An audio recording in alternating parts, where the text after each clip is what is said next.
provisoirement été gelé à cause de ce que le nouveau gouvernement appelle une dette cachée sous votre gouvernement. Est-ce que vous adressez ça un peu dans votre livre?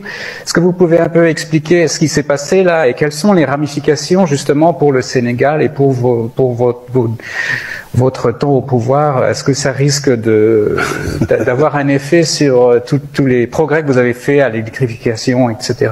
Je pense que j'avais choisi de ne pas parler des questions sénégalaises, mais j'ai été le premier surpris à entendre parler de dette cachée. Parce que simplement, c'est un non-sens. Une dette publique, on ne peut pas la cacher par définition. Parce qu'une dette publique suppose un engagement d'un gouvernement vis-à-vis du bailleur. C'est une convention financière qui est d'abord autorisée, du moins un avis de la Cour suprême est requis pour chaque convention de dette internationale.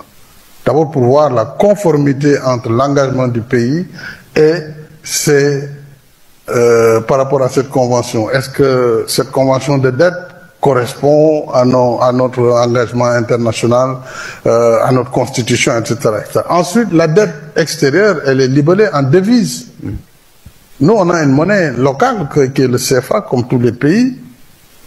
Donc cette dette en devise, quand elle vient soit du multilatéral ou du bilatéral, elle passe par la Banque centrale, qui est une banque centrale des États de l'Afrique de l'Ouest, qui regroupe 8 pays. C'est cette banque qui reçoit l'argent de l'étranger, qui la convertit et émet de l'argent local en CFA qui donne au gouvernement du Sénégal. Donc comment on peut cacher tout cela sans que la surveillance multilatérale du Fonds monétaire qui est permanente, sans que moi-même, président de la République, je ne sois jamais été informé, jamais auparavant, avant ces accusations, sans que la Cour des comptes du Sénégal ne soit au courant, sans que l'Assemblée nationale du Sénégal ne soit au courant, sans que les services même de l'État, du ministère des Finances ne soient au courant. Comment cela est-il possible? Par contre, ce qui peut être possible, et nous attendons de comprendre, parce que moi je veux comprendre moi-même, qu'est-ce qu'on nous reproche?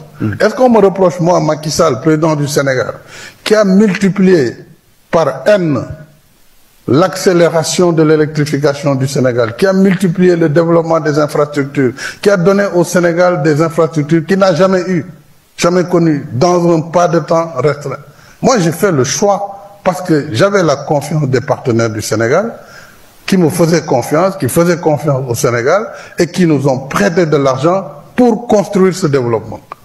J'ai mis un train express à écartement standard, un système de transport multimodal, moderne et écologique.